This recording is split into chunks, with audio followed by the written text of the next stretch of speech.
هادشي الفساد محتاج لاستراتيجيه شامله وكامله.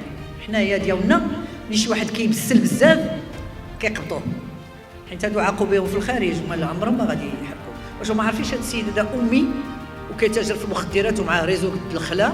حنا شفنا قضايا فساد، السيد سرق الملاير وحكمت المحكمه بسنه السجن غير نافذه و10,000 درهم غرامه. كتهضر تشجيع على الجريمه والسرقه.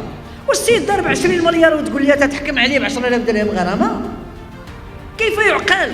ولهذا حنا خصنا نطالبوا بعدا في هذه الجهه استرداد الاموال والممتلكات وتستثمروا في الجهه وتشوفوا الجهه كيفاش غادي تطلع.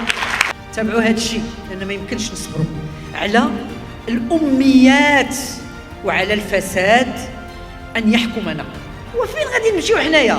شكون اللي مستعمرنا؟ راه حنا مستعمرين من قبل الجهلاء والفاسدين.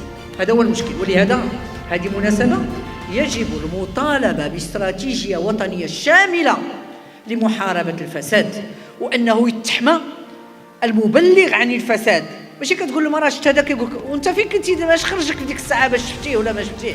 تصدق نتايا كيصيفطوك بحال هاد الشرفاء اللي شفتوهم قبيله واللي هما اللي كيعيطوا لهم من اجل الارهاب والترهيب. ولكن الارهاب ما خصناش نبقاو نخافوا، حنا فهمناهم بانهم كيخوفونا، راهم ما خايفين منا، داكشي اش كيحاولوا يخوفونا.